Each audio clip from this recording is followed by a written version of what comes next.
Welcome to the Detective Starborn podcast. Hello, dear listeners. We're thrilled to have you back in the world of mysterious crimes and detective stories. Before we begin, we have a small request. If you enjoy what we do, please subscribe to our podcast and hit that like button. Your support really helps us grow and create even more interesting stories for you.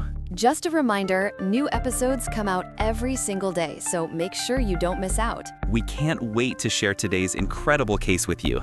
Now, let's dive into today's story. You know, Sarah, there are certain cases that they don't just sit in the archives of crime history.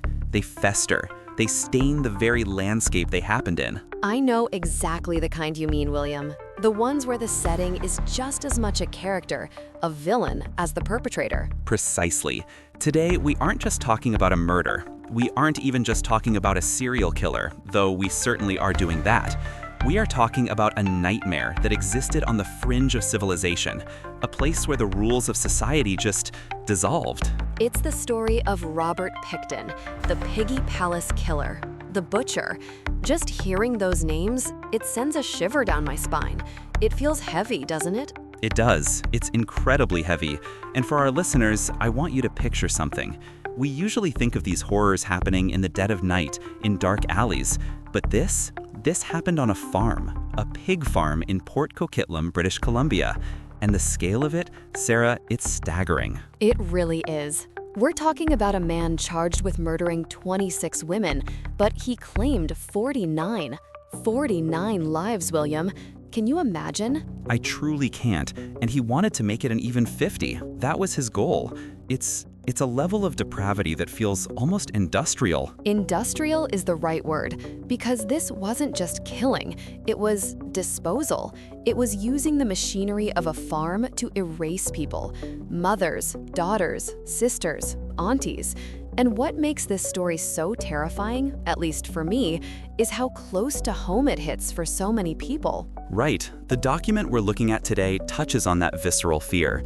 The narrator mentions living just 30 minutes away, being alive and aware while this investigation was shaking the city to its core. Yeah, imagine realizing that while you were going about your daily life, going to school, getting coffee, there was a slaughterhouse operating right down the road. It really makes you think, doesn't it, about who lives next door, about what happens down those long dirt driveways. It forces us to confront a very uncomfortable reality, that monsters don't always look like monsters. Sometimes they look like simple pig farmers. But to understand the monster, Sarah, we have to understand the soil he grew up in. The origin story. Exactly. We have to go back to the beginning, to a family that, well, dysfunctional doesn't even begin to cover it. No, dysfunctional is putting it mildly. It's more like gothic horror. So let's unbuckle our seatbelts, as the source says, and dive into this pig pen. Robert William Pickton was born on October 24, 1949, middle child, born to Leonard and Louise Pickton. Now, Sarah, usually when we talk about a killer's parents, we look for cracks in the foundation. Here, the foundation was made of rot. Oh, absolutely. They describe the parents meeting in a coffee shop. Leonard was a farmer, Louise was 16 years younger. It sounds like it should be sweet, right? A shy glance over a muffin, but no. No meet cute here. They were, simply put, terrible people. The source document compares them to the family in, and honestly, I don't think that's hyperbole. It's a terrifying comparison because it implies a shared madness. Let's talk about the mother, Louise, because in the psychology of serial killers, the mother figure often looms large. Think Ed Kemper, think Ed Gein. Oh, God, Louise Pickton. She sounds like something out of a dark fairy tale, a witch in the woods. By her mid-30s, William, all her teeth had rotted out. And it wasn't poverty, was it? No, that's the crazy part. They had money. The Picktons were essentially millionaires later on. But she just didn't care. She didn't brush her teeth, she didn't go to the dentist, just let them rot right out of her head. And then her hair fell out. It speaks to a profound neglect of the self. And if you can't even care for your own body, how can you possibly care for a child? Exactly. And she had this look. She wore these massive house dresses over loose jeans and giant gumboots, just waddling around this filthy farm. And she grew a goatee, a mustache, and a beard. It creates a very specific image, doesn't it? A figure that rejects societal norms entirely. She created her own world on that farm, where regular rules of hygiene and presentation didn't apply. She was a tyrant in gumboots. A tyrant is right, and the father, Leonard, he's described as rat-faced, standoffish, but mostly he was just mean. He was the type of father you desperately want approval from, but the only time he acknowledges you is to hit you. That dynamic is so damaging. The absent yet abusive father and the domineering, chaotic mother. It traps the child in a double bind. There is no safe harbor. And speaking of no safe harbor, the house itself. William, can we talk about the living conditions? Because I think this is where the nature versus nurture debate really heats up. Go on. They didn't just have pigs on the farm, they had pigs. Inside the dwelling? Walking through the living room, relieving themselves on the floor, and the family just wore their boots inside. They didn't clean it up. They were hoarding garbage and, well, waste. That is profoundly disturbing. It dissolves the boundary between human and animal, between the clean, civilized world inside and the dirty barnyard outside. For a child growing up in that, Robert and his siblings, they were essentially told, "You are no better than the livestock." That's exactly it. The kids, Linda, Dave, and Robert, had to slop the pigs twice a day.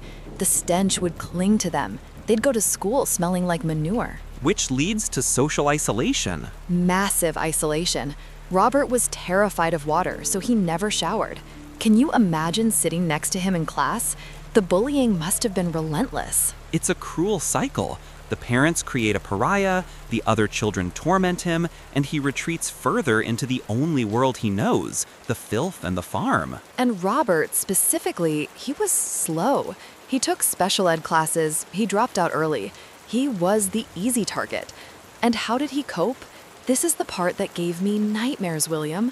Tell us. When he was bullied or when he was upset, he wouldn't go hide in his room or talk to a friend.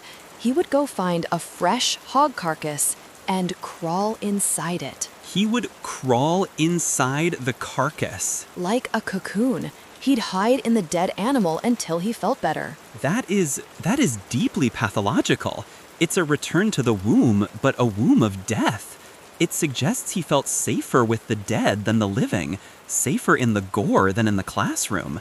That is a massive red flag waving in the wind. It really is. And the family dynamic? Linda, the sister, she was the only one who had a chance.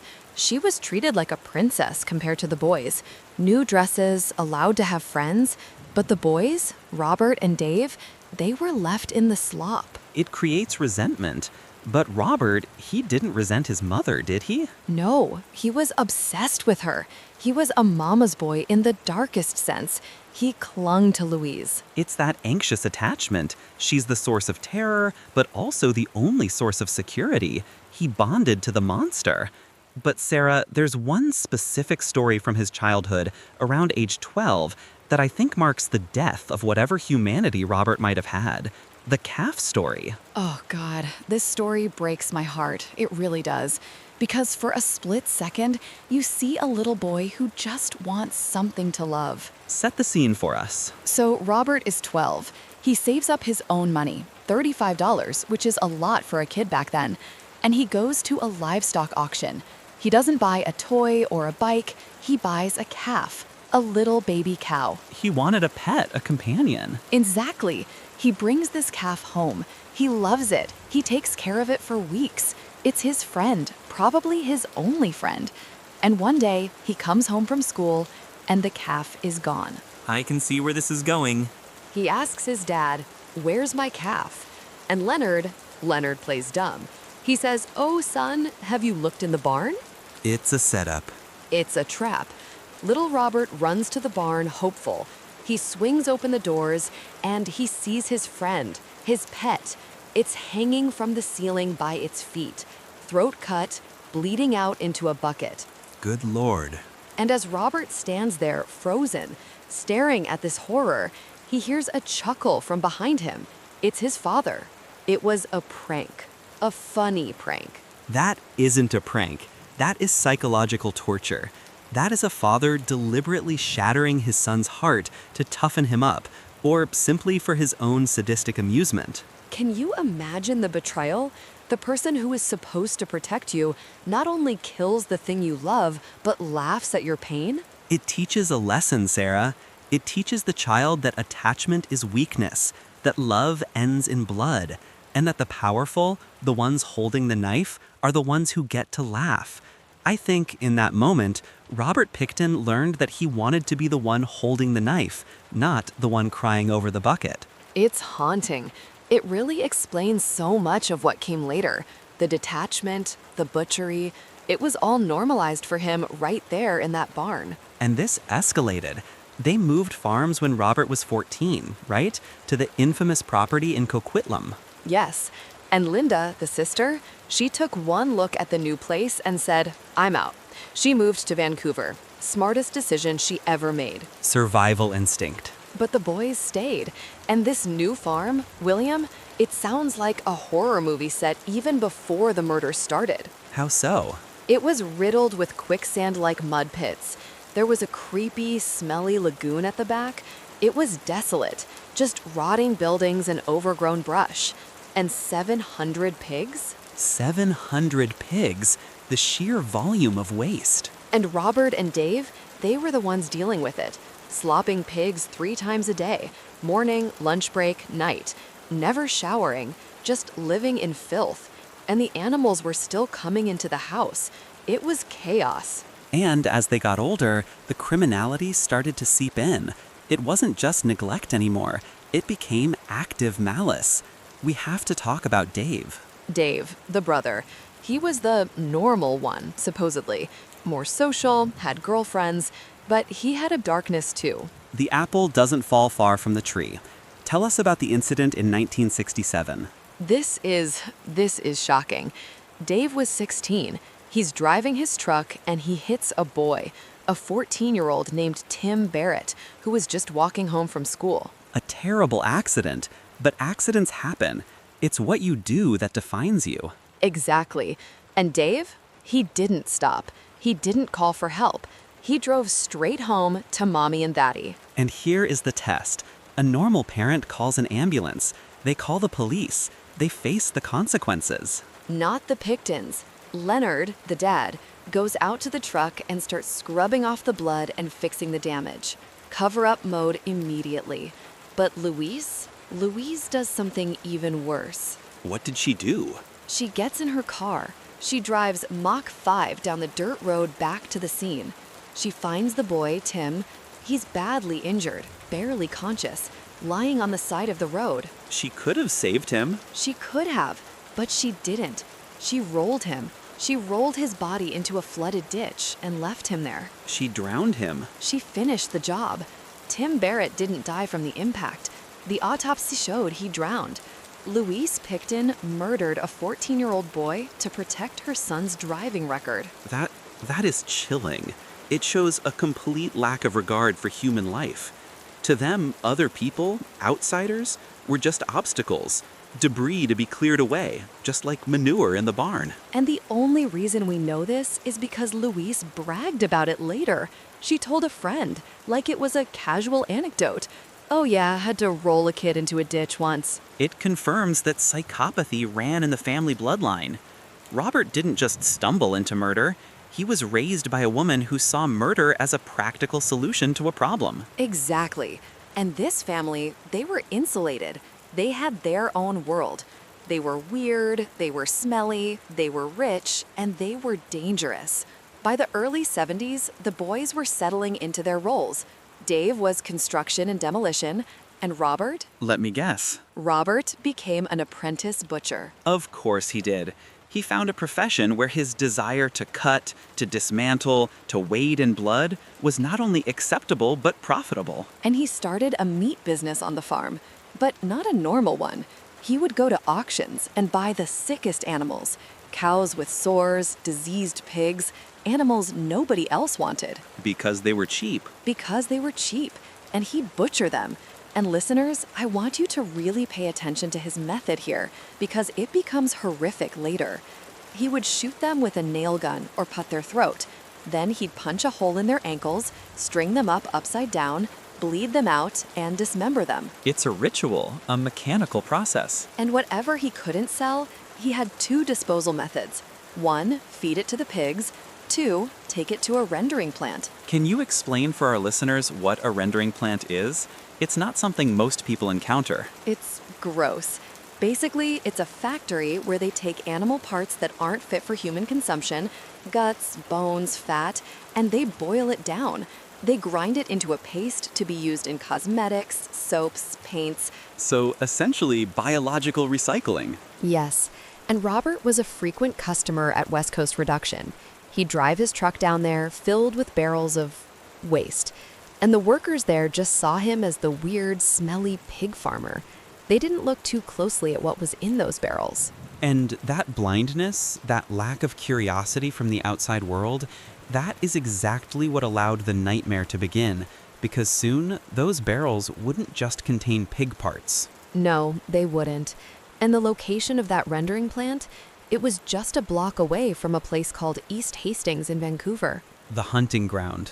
The hunting ground. It was known as the prostitute stroll. It was an area filled with vulnerable women. Women society had forgotten. Women the police didn't care about. And Robert Pickton, the butcher, found himself right on their doorstep every time he made a delivery. It was the perfect storm, William. A man raised in blood, taught that life is cheap, with a disposal system ready to go, parked right next to a population of victims that no one was watching. It's terrifying how the pieces aligned. You have the psychology, the opportunity, and the means. And the money. When his parents died in the late 70s, they left a fortune. The farm was worth $1 million even back then. But there was a weird catch in the will. Oh? Dave and Linda got their share immediately. But Robert, he had to wait until he was 40 to get his full inheritance. But Louise left him an extra $20,000 up front. Control from beyond the grave, or perhaps favoritism. He was her favorite, her little shadow. And with that money and that farm, the stage was set. The parents were gone, the oversight was gone. The boys were kings of their own filthy kingdom. And that kingdom was about to become a graveyard. It really was. You know, thinking about that calf, and then thinking about the women he would meet on East Hastings, he treated them the same way, didn't he? He did. To him, they were livestock, just biology to be used and processed. It's the ultimate objectification. It makes me sick, it really does. But before we get into the dark years, the years where women started disappearing by the dozens, we need to talk about the culture of that farm in the 80s and 90s. Because it wasn't just a slaughterhouse, it became a party house. The Piggy Palace. The Piggy Palace. It sounds like a joke, but it was real. A place for bikers, criminals, and locals to drink and party right on top of the soil that was hiding so many secrets. It's the perfect cover, hidden in plain sight.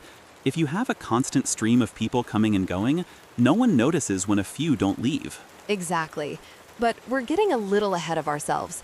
We need to take a break, William. I need to refill my tea and maybe, I don't know, look at some pictures of kittens or something to cleanse my brain. I think that's a wise idea. This is heavy material. It is. So, listeners, stick with us. When we come back in part 2, we're going to walk through the gates of the Piggy Palace. We're going to meet the women, the brave women who encountered Robert Pickton. Some who didn't make it out, and one absolute hero who did. You won't want to miss that story. It's incredible. It really is. So don't go anywhere. We're just getting started. We'll be right back. So we're back at the farm. But before we get to the women, and William, that part is going to be incredibly difficult to get through, we have to understand the business of the farm. Because this wasn't just a place where Robert lived. It was an industry. Right, and as we established, after their parents died, Robert and his brother Dave came into a significant amount of money. The property was worth $1 million in 1979. That is a staggering amount of money for that time. Absolutely. And usually, when people inherit a fortune, you see a lifestyle upgrade, better clothes, maybe a renovation. But the Picktons, they went the opposite direction. They started a junkyard. They started hoarding scrap metal and used cars. It's almost like they wanted to build a fortress of garbage around themselves. It speaks to that hoarding mentality we touched on earlier. But the other side of the business is the part that, well, it turns my stomach. The meat business. Yeah, this is where the story shifts from eccentric weirdos to something out of a dystopian nightmare. Robert wasn't just raising pigs, he was buying animals from auctions, often the sick ones, the diseased ones, the animals nobody else wanted, and he was butchering them to sell to the locals. And think about the health implications of that alone. He's buying livestock with sores, with pus, animals that are clearly unwell, and processing them into food for his neighbors. It shows a complete lack of empathy or care for human life, even before the murders started. Exactly. But it gets worse. He had a disposal method for the waste. He would take the parts of the animals that weren't fit for human consumption, and considering what he's selling, I can't imagine what qualified as waste to him, and he would take them to a rendering plant in Vancouver called West Coast Reduction. For those listening who might not know, a rendering plant is basically a recycling center for biological material. They take animal byproducts and grind them down into a paste. That paste is then used in everything: cosmetics, soaps, paints. It's everywhere. It's everywhere. And we have to face the reality of what the source text implies here. Robert treated his human victims the exact same way he treated his livestock. He butchered them. And the remains? Into the rendering plant. Just let that sink in for a moment. It's not just about the murder. It's the industrialization of the body. The idea that these women, these human beings, were potentially processed and redistributed. It's a violation on a scale that is hard to comprehend. It really makes you look at the world differently, doesn't it? It's this unintentional cannibalism of society. It's terrifying. And he was doing this right under everyone's noses. He was driving these bins to a legitimate business, dropping them off and driving away. And where was he driving back from? Usually, he was coming from East Hastings. The hunting ground. We need to talk about East Hastings in Vancouver. In the 80s and 90s, and honestly even today to some extent, this area was known as the Low Track. It was a concentration of the city's most vulnerable populations: drug addiction, poverty, mental health crises, and of course, sex work. It was a tragic ecosystem. You had hundreds of women who were essentially cast aside by society. And Robert Pickton, he saw that. He saw that these women were invisible to the people in power. That's the key word: invisible. Predators like Pickton, they aren't geniuses. They aren't masterminds. They are opportunists. They rely on the apathy of society. He knew that if a woman from a wealthy suburb went missing, the city would shut down. But a woman from East Hastings? It was just another file on a desk. And it wasn't just sex workers, William. It was specifically Indigenous women. Yes, that is a massive part of this tragedy. The document mentions the Highway of Tears in British Columbia, where over 40 Indigenous women have gone missing or been murdered. There is a systemic racism here that we cannot ignore. These women were being targeted not just because they were sex workers, but because they were Indigenous. The police response was, well, negligent feels like too kind of a word. It was a dereliction of duty, pure and simple. You know, there was a profiler working for the Vancouver Police Department at the time, Kim Rossmo. Oh, this part makes me so angry. It should. Rossmo was brilliant. He developed geographic profiling, the idea that serial killers have a comfort zone, a buffer zone near their home where they don't kill, and then a hunting ground just outside of that. He built computer programs based on this. He was world-renowned. And yet, his own department treated him like a pariah. It's the classic trope, isn't it? The old guard versus the new science. They resented him. They resented his education, his rapid rise through the ranks. So when he started pointing out patterns, when he started saying, hey, we have a serial killer operating here, they shut him down. Imagine being him. Imagine knowing, looking at the data, looking at the maps, and seeing the red flags, and having your superiors literally laugh it off because of petty office politics. Meanwhile, women are dying. It's infuriating. If they had listened to Rosmo, they would have seen the pattern immediately. Pickton was commuting. He was going from his farm in Port Coquitlam to East Hastings, picking up women and bringing them back. It fit the geographic profile perfectly. And because they didn't listen, the timeline of victims just kept growing. We think his first victim might have been Wendy Louise Allen, all the way back in 1979. 1979? That is over 20 years before he was caught. 20 years, William. She was last seen being picked up by him. Then Rebecca Gounod in 83, Yvonne Marlene Abagosis in 84. He started slow. Like he was testing the waters. Exactly. He was seeing what he could get away with. And when the world didn't stop, when the police didn't come knocking, he realized he was invisible too. There was a pause, though, a fascinating psychological anomaly in the timeline. Between 1992 and 1995, the murders seemed to stop. Yes, this is so interesting. This coincides with a woman named Tanya Carr moving in with him. He was in a relationship, a somewhat domestic situation. She lived in his trailer for 18 months. And she survived. She lived there amidst the filth, and we have to remind our listeners, this man showered. The document says he would hide in hog carcasses as a child. He smelled like manure and rot constantly, and yet Tanya lived with him. It suggests that when his social or emotional needs were being met, the urge to kill subsided. It really highlights the pathology of a serial killer. It's not always a constant, uncontrollable frenzy. It's a need for control, for possession.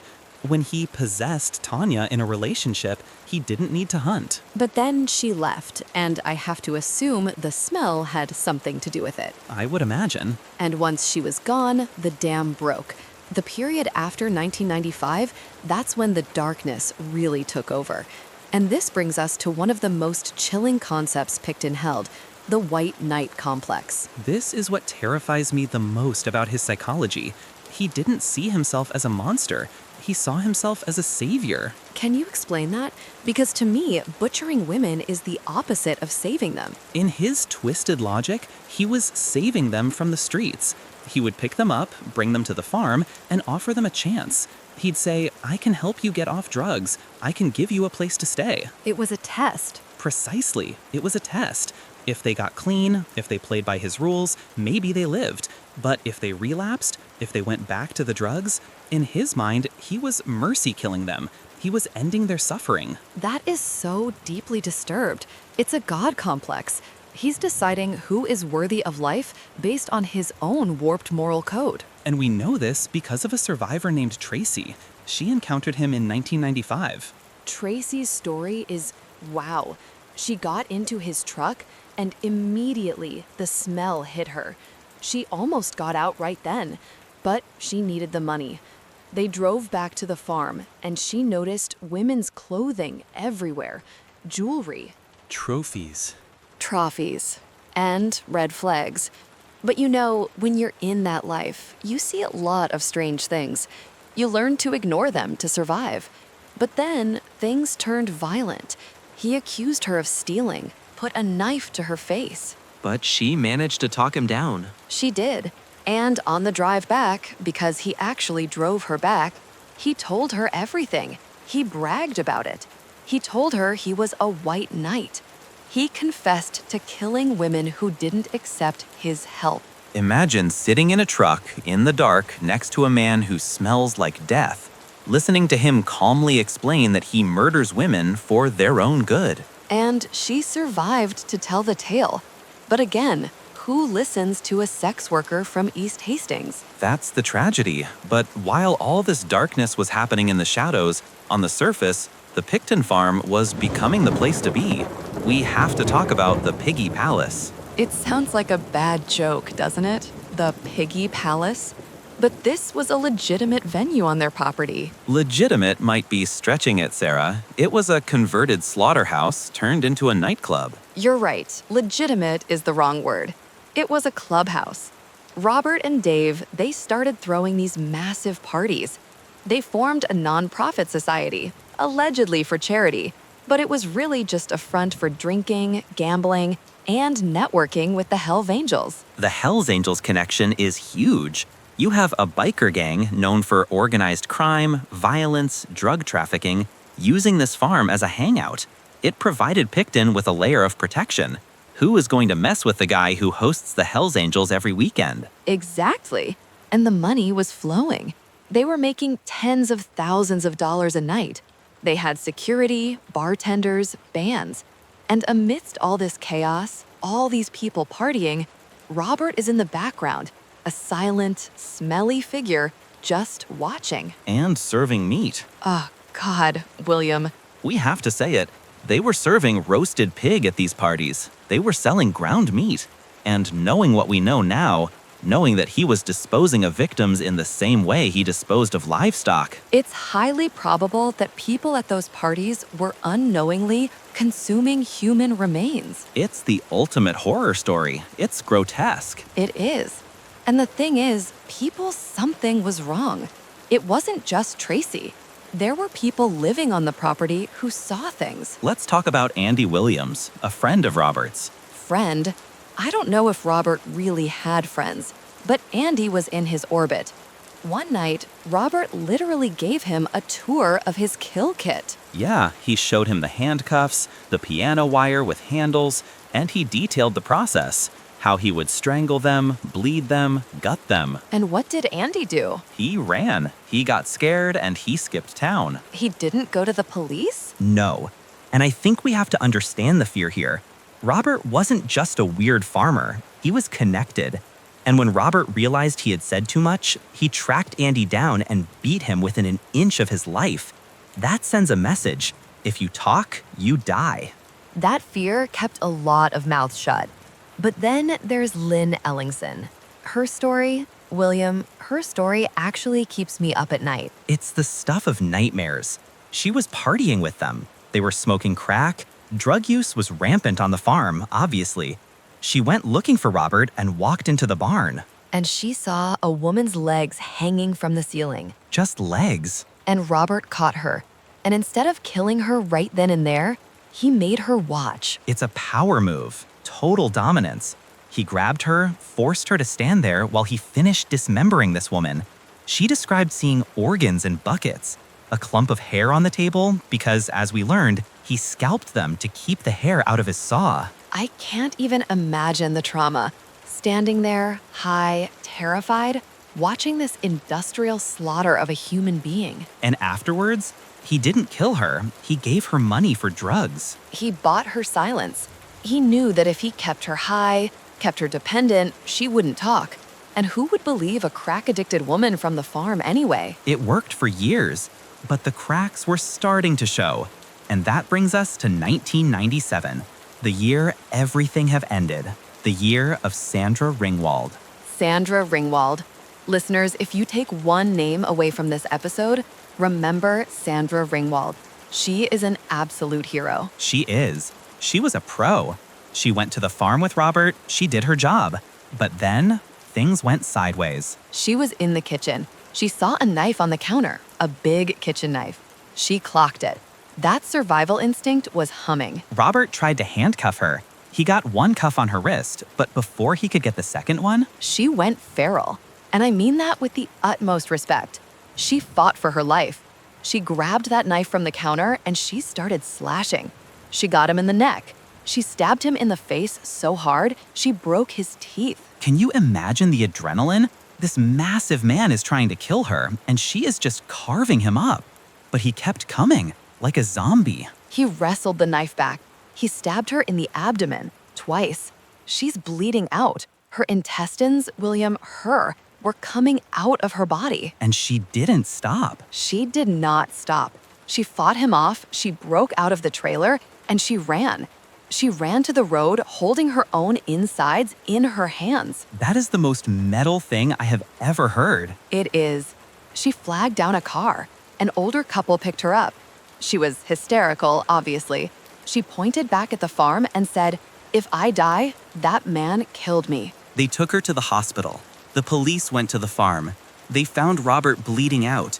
He had lost a lot of blood. So, here we are. A woman with stab wounds, handcuffs hanging off her wrist, saying he tried to kill me. The man is found half dead from defensive wounds. This is it. Case closed. Handcuffs, knife, victim. You would think. But But Robert told a story. He said attacked. He said she was robbing him. and the police believed him? Well, they charged him initially, attempted murder. But then the prosecutors looked at Sandra. They looked at her history, they looked at her addiction, and they decided she wasn't a credible witness. She had handcuffs on her wrist. She was holding her intestines. How much more credible do you need to be? It ultimately came down to fear. Sandra was terrified. She knew what Robert was capable of. She knew about the Hells Angels connections. She was scared that if she testified and he walked, she was dead. So she stopped cooperating. And because the system didn't support her, because they didn't protect her, they dropped the charges. They let a serial killer walk free. And this was 1997. He killed for 4 more years. 4 more years, dozens more women, all because they didn't value the word of a sex worker over a pig farmer. It's heartbreaking. It's absolutely heartbreaking. And to make matters worse, Robert wasn't working alone in luring these women. He had help. Yeah, this is a disturbing layer. He used women to lure other women. First, a con artist named Gina Houston, and later, a woman named Dina Taylor. It makes sense in a sick way. If a creepy guy in a truck approaches you, your guard is up. But if another woman is there, if she says, "Hey, this is my uncle, he's cool, he has money and drugs," you feel safer. It's a betrayal of the sisterhood. Dina Taylor especially. Her DNA was found on over 100 items at the crime scene. She was deeply involved. She knew exactly what was happening. She was feeding them to the wolf. By the late 90s, the disappearance rate was skyrocketing. In 1997 alone, Robert killed at least 14 women. 14 women in 1 year. That is more than one a month. It was a slaughter. And the Vancouver police were still publicly stating there is no indication of a serial killer. How? How can you look at 30, 40 missing women from the same 3 blocks and say that? Willful ignorance or incompetence or both. Even America's Most Wanted picked up the story. A TV show from another country was paying more attention than the local police. They offered a $100,000 reward. And still nothing happened? It feels like the entire universe was screaming, "Here he is, he's right here." And the authorities just covered their ears. It would eventually take a complete fluke to bring him down. Not the profiling, not the witnesses, not the survivors.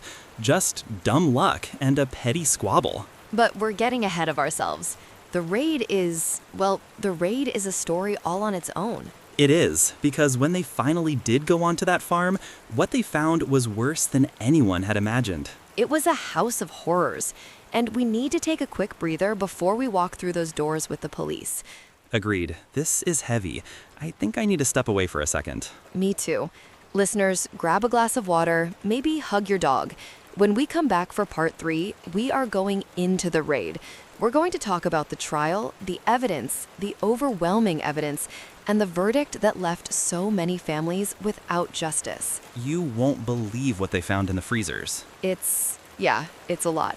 Stay with us. We'll be right back to finish this. Don't go anywhere. And we are back. I hope you all took a moment to breathe. I certainly needed one. It's strange, William, sitting here in this warm studio, hearing the rain tap against the glass, and talking about something so fundamentally cold and dark. It creates a dissonance, doesn't it? We're safe, but we're mentally walking through a place where safety didn't exist. And before the break, we were standing on the precipice of the raid, the moment where the House of Cards, or rather the House of Horrors, finally came crashing down. And the most frustrating, almost maddening part of this entire saga is it happened. We talked for an hour about profiles, about the RCMP task force, about Kim Rossmo's geographic profiling software that was ignored. We talked about witnesses running naked and bleeding to the police and being ignored. Right, you would expect a high-stakes SWAT operation based on years of surveillance. But that's not what happened. It wasn't the profiling. It wasn't the grieving families marching in the streets, though they certainly tried. It was a truck. A truck! A petty domestic dispute over a truck and some drugs. It's absurd. It's actually absurd. So here's the situation. You have a man named Scotty Chubb. He's a friend of Robert's living on the property. Not exactly a model citizen. He gets into a fight with his wife, Tasha. Police are called. A rookie cop, and I want to emphasize that, from the drug squad, shows up. And this rookie, he's not looking for a serial killer. He's just doing routine police work. Exactly. He's just diffusing a situation. But he hands Scotty his card and says, essentially, hey, if you know anything about where the drugs are coming from, give me a call. It's a throwaway line. Standard procedure. But Scotty is broke. He needs rent money. And loyalty among thieves, or in this case, loyalty among people living in squalor on a pig farm, is a very fragile thing. It is. Scotty sees an opportunity. He calls the rookie back. He doesn't say, hey, there are bodies in the barn. He says, hey, I know a guy with illegal firearms. He rats out Robert Pickton for gun possession for a quick buck. It makes you want to scream. 20 years, dozens of women, and he gets raided because his tenant wanted rent money and ratted him out for a gun. It's the banality of evil meeting the banality of bureaucracy. But Sarah, that call was the thread that unraveled the whole sweater. Because of that tip, on February 6, 2002, the police execute a search warrant for illegal firearms. Just guns. That's all they were looking for. Can you imagine the atmosphere when they walked in? We've described the smell, the mud, the chaos. They bust down the door of his trailer. And yes, they find a gun, but they found something else immediately that shifted the entire dynamic. They found a box of knives, which is suspicious but not illegal for a butcher. But then, amidst the filth, the piles of garbage, the rotting food, they find personal items that didn't belong to Robert. They found an asthma inhaler. Yes, an inhaler. That hit me so hard when I read the file. An inhaler isn't like a piece of jewelry or a shirt. You don't lose your inhaler. You need that to breathe. If an asthmatic's inhaler is sitting on a serial killer's desk, that person isn't walking away. It belonged to Serena Abbotsway. She had vanished the previous August. Finding that inhaler was the shift. It went from a weapons charge to a, wait a minute, where is she situation. And they also found a piece of paper with a name scribbled on it. Heather Pettigrew. And then they found the gun, the .22 revolver. Yeah, this is graphic. Listeners, just a warning. They found a .22 revolver under some laundry, but it had a distinct modification. There was a sex toy attached to the barrel. A dildo essentially fitted over the silencer. God, it speaks to the fusion of violence and sexual gratification in his mind. It's not just a weapon, it's a tool for his specific, twisted fantasy. It's disgusting. It is repulsive. But that evidence, combined with the inhaler, gave them enough probable cause to expand the search. They locked down the farm. And this is when the media circus began. You have to remember, Vancouver had been living in fear. The missing woman story was a bubbling pot for a decade. Suddenly, there's a raid at the Piggy Palace. The helicopters were circling. I remember seeing the news footage. Just aerial shots of this mud pit with police tents popping up everywhere. And Robert, he makes bail on the gun charge. He's out. He is, but they have him under surveillance. And while he's out, the forensic teams are starting the most gruesome excavation in Canadian history. They aren't just searching a house, Sarah. They are sifting through soil. They are pumping out a septic lagoon. And 10 days later, they find the smoking gun. Or rather, the smoking DNA. Mona Wilson. Mona Wilson, one of the missing women. They found her blood on an orange cushion in the trailer and on a metal shower hose. That was it. That was the match. You can explain away a lot of things. You can explain away women's clothing. Oh, my friend left it here. You can explain away an inhaler. She dropped it. You cannot explain away the blood of a missing woman splattered on your furniture and your shower hose. So they arrest him, finally. February 22nd, 2002. Robert Pickton is charged with murder. But William, he didn't confess right away, did he? No, he played the aw shucks simpleton card. I'm just a pig farmer. I don't know what you're talking about. The police are out to lunch. He was very good at playing dumb. He had a low IQ, yes, but he possessed a certain animal cunning. He knew how to stonewall. So the police used one of the oldest tricks in the book. And frankly, I'm glad they did. They planted a cellmate. The cell plant technique. It's psychologically fascinating. You take a suspect, isolate them, make them feel the pressure of the interrogation, and then put them back in a cell with someone who seems sympathetic. Someone who says, "Man, these cops are brutal, huh? What did they get on you?" And Robert, he was lonely. He was a man who desperately wanted validation. We talked about his relationship with his mother, his need to be important. Suddenly, he's in a cell with a guy who's listening to him. And the dam breaks. But it doesn't break in the way a remorseful person's would. He doesn't cry and say, "I didn't mean to do it." He starts bragging. That transcript it chills me to the bone. He talks about being famous. The whole world knows me, all the way to Hong Kong. He was proud of the notoriety. But then the plant pushes him. And Pickton says something that reveals the true depth of his psychopathy. The police had told him, "Willie, you were sloppy. We found the blood." And his response wasn't denial. It was, "I was sloppy." Exactly. He was criticizing his own workmanship. He told the cell plant, "I was gonna do one more. Make it an even 50. 50. He looked at these women as a score, as a collection. He wanted to hit a round number. He killed 49 women, by his own admission, and his only regret was that he didn't get to kill the 50th because he was sloppy with the cleanup. It removes any shadow of a doubt about his mental state. He wasn't insane in the legal sense of not knowing right from wrong. He knew it was illegal. He just didn't care. He viewed it as a project, a hobby. While he's confessing in the cell, the team back at the farm is uncovering things that haunt the nightmares of everyone involved. We need to talk about the freezers, William. We do, and this is the part where, if you are faint of heart, you might want to skip forward a minute, because what they found in the meat locker freezers, it defies comprehension.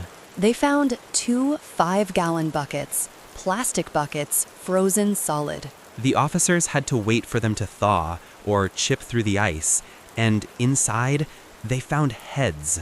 Heads cut in half. Yes, vertically bisected. Hands, feet, stuffed into these buckets like spare parts. It confirmed the testimony of those witnesses we talked about in part 2, the ones the police ignored. The witnesses who said he hung them up in the barn and butchered them like livestock. He was doing exactly that. The dehumanization is total. He didn't see a difference between the pigs he slaughtered and the women he murdered. They were just meat to him. And that leads us to the most horrific realization of this entire case: the rendering plant. This is the detail that caused a public health crisis in British Columbia. Because Robert Pickton wasn't just hoarding these parts, he was disposing of them.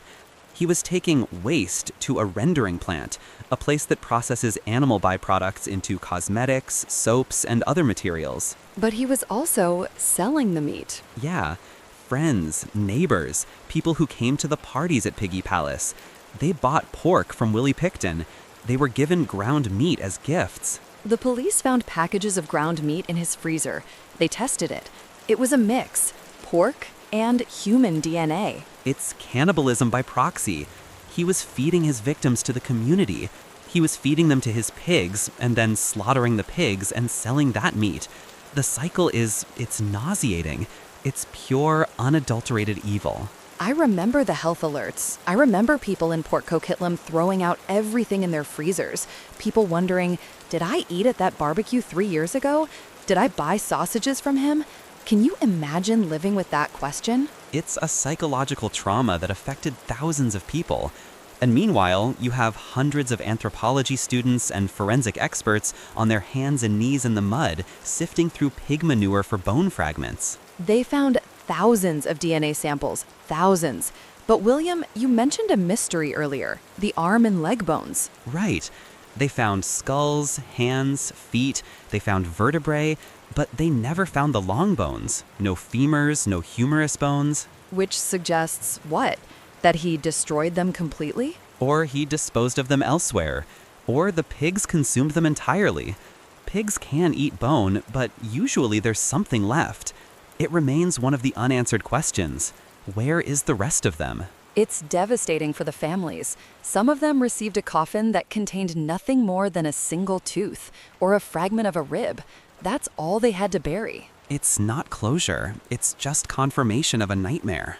So we have the confession, we have the DNA, we have the buckets in the freezer, we have the illegal firearms. This should be the slam dunk of the century, right? The trial should be quick, decisive, and justice should be absolute. You would think, but welcome to the Canadian judicial system of the early 2000s.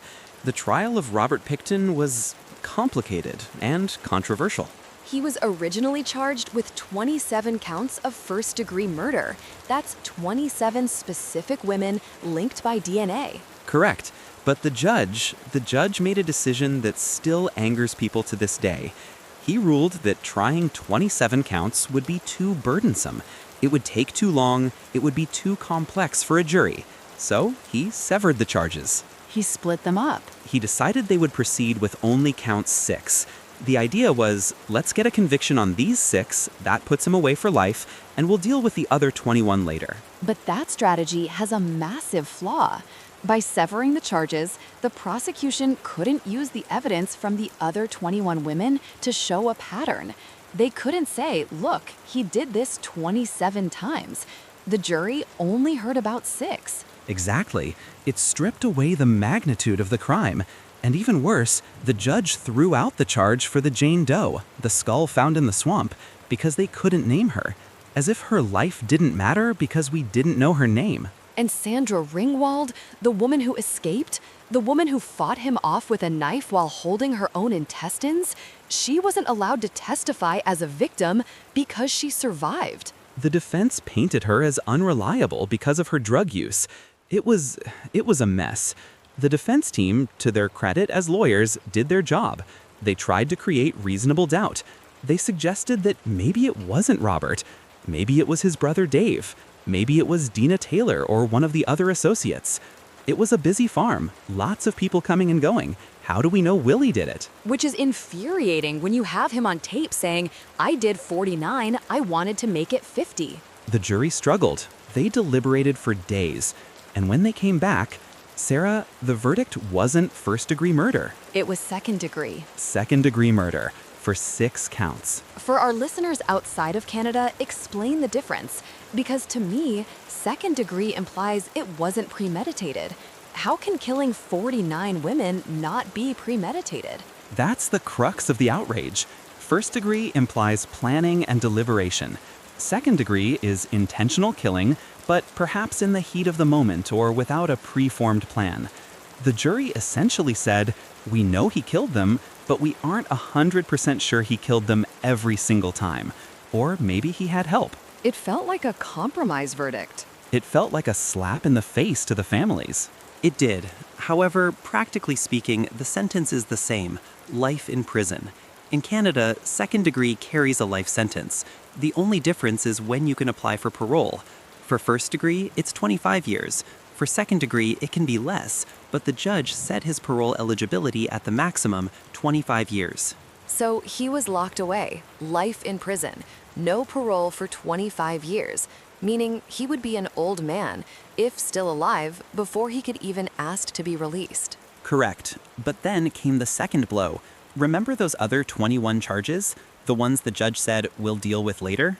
The Crown, the prosecution, decided not to pursue them. They stayed the charges. Their logic was cold and pragmatic. He is already serving the maximum sentence under Canadian law. A second trial would cost millions of dollars, take years, and the result, him dying in prison, would not change. But it changed something. It changes everything for those 21 families. It means their daughters' murders were never officially proven in court. It means there is no verdict for them. They are just footnotes. That is the tragedy of the Pickton case. Justice was served, legally speaking. The monster is in a cage. He will die in that cage. But emotional justice, moral justice, that was left incomplete. And what about the others? He confessed to 49. We only have DNA for 33. That means there are at least 16 women, shadows, who simply vanished on that farm and were never identified. The missing women inquiry that followed tried to address this. It exposed the systemic racism, the bias against sex workers, the complete failure of the Vancouver police and the RCMP. But reports and inquiries don't bring people back. No, they don't. You know, thinking about those women, I keep going back to the descriptions of them before they met him. They were mothers. They were sisters. They were funny. They had dreams. They were struggling, yes, often with addiction, often with poverty, but they were. And they were preyed upon because society signaled that they didn't matter. Pickton knew that. He told the undercover officer, "I was just taking out the trash." He believed he was performing a service because he knew no one would come looking. And for 20 years, he was right. No one came looking until a rookie cop needed to solve a petty theft. It really makes you think about the fragility of justice. If Scotty Chubb hadn't needed rent money, how many more? 60? 70? I don't even want to imagine. The farm is gone now, isn't it? It is. The buildings were demolished, the land has been mortgaged and seized by the government. It's just empty land now. But the soil there, I don't think you can ever clean that soil. No, it's a scar. A scar on Port Coquitlam, a scar on Canada, and a scar on humanity. It serves as a grim reminder. We like to think of Canada as this polite, safe place, but monsters don't care about borders. And sometimes the monster isn't hiding in the dark.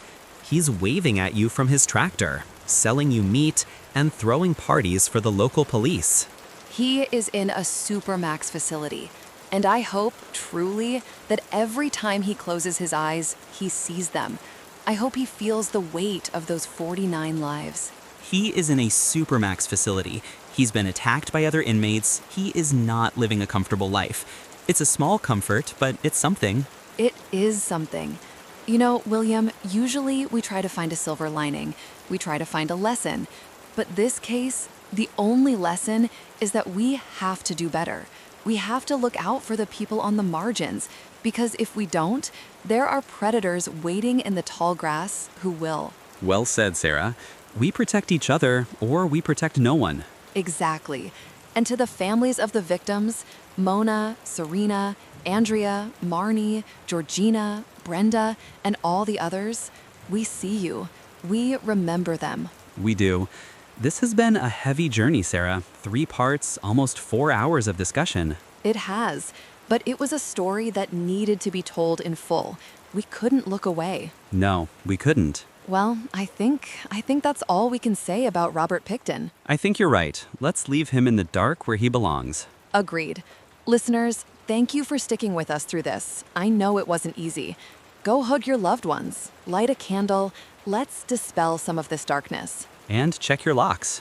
Always. Well, that brings us to the end of another story from Detective Starborn. We hope today's episode was interesting and captivating for you. Just a reminder, new podcasts come out every single day, so don't miss out. Tomorrow, a new incredible story awaits you. If you haven't subscribed to our channel yet, now is the perfect time.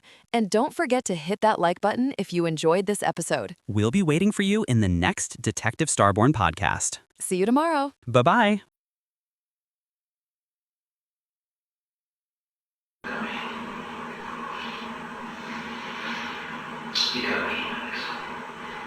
No. No.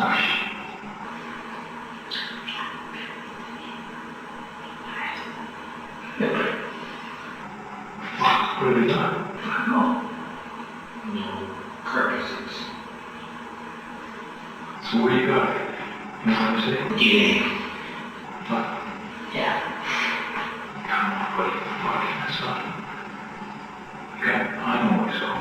You fucking you got a fucking missing person. So we better fucking cut you in it. We got you. Fucking guys are right.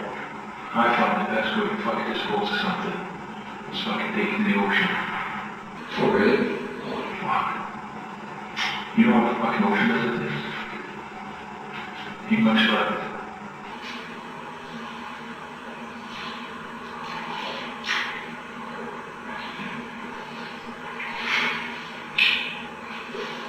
Believe it or not. Who? Me? No.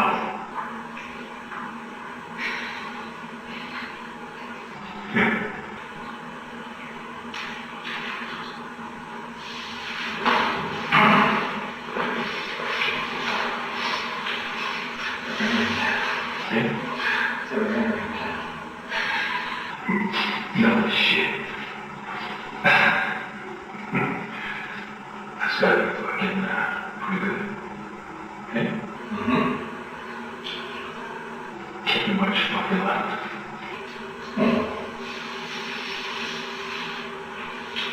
I can't stop it. Can't do something. Really? Keep going. Oh, the fuck. Didn't do something. See? Fucking garbage, fucking ridiculous, gotta be fucking. That was under, I was like 29.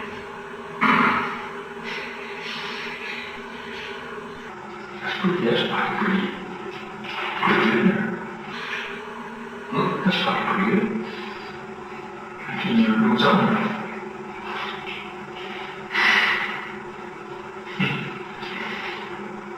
Fucking beautiful.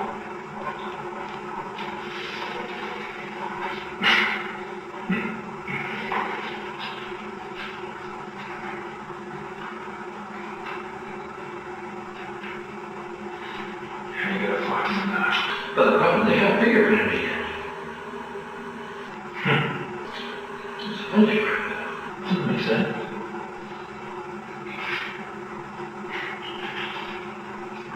No shit, eh? Well, they got fucking prints, you know? They got no prints. Fucking trading with characters. No. They didn't do it yet. Don't fucking say anything. Next slide.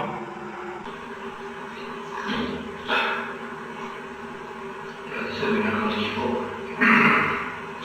You won't even get bail. Like I said, that's like up to the judge, right? You know?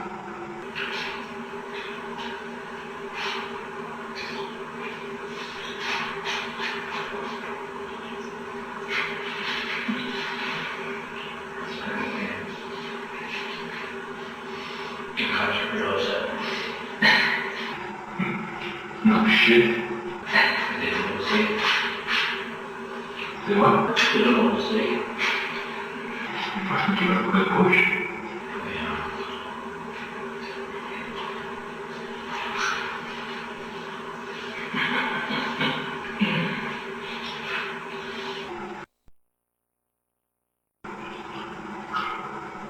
But something like that is fucking worth it. You know? I can, make things disappear. I was going to do one more. Maybe even 50. That's what I was slapping people for. Yeah. I'm going to do one more. Make a big bad hole. Make the big 5 cents. Fuck. That's fuck. Fucking 5-0. Fucking have fun. Yeah.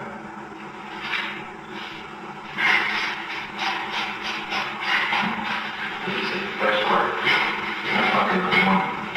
And he says, but how many of those? I wouldn't tell you. I wouldn't tell you. Yeah. Talk about half. Probably 1/4. Talking about all. No. You gotta get 40 equals to this. And then all this is I'm gonna have the people. The other half of money. I lot of it. So they got those 18. They can't even put a name to it. How the fuck is that off here? That won't shoot? Yeah. Right? That looks good on you. But I think we're going to name them. They're going to fucking touch up on us. I think we're going to nail to the cross. But if that happens,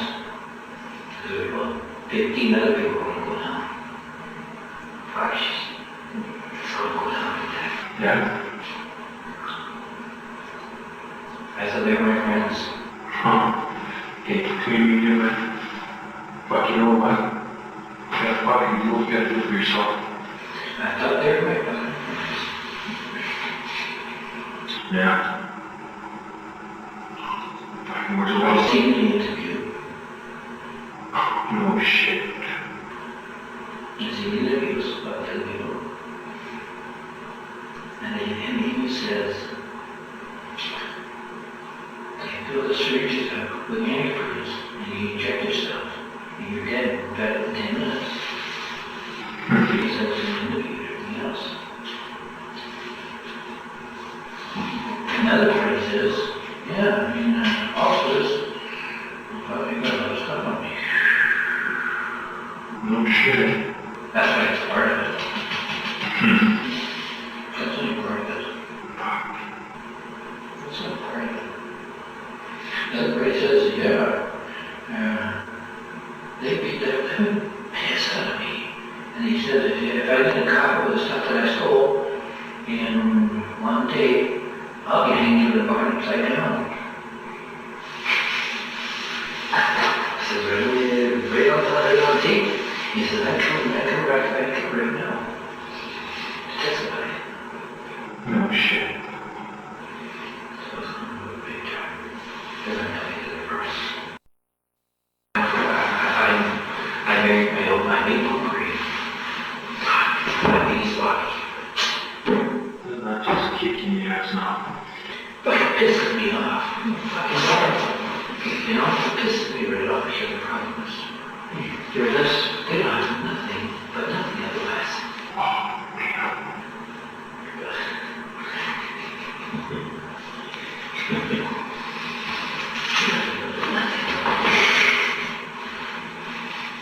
That would fucking piss you off now. Really fucking piss me off. I was just one more that we can eat. Bigger than the ladies, bigger than the ones in the States. Yeah. Oh, yeah, fucking my story. His story,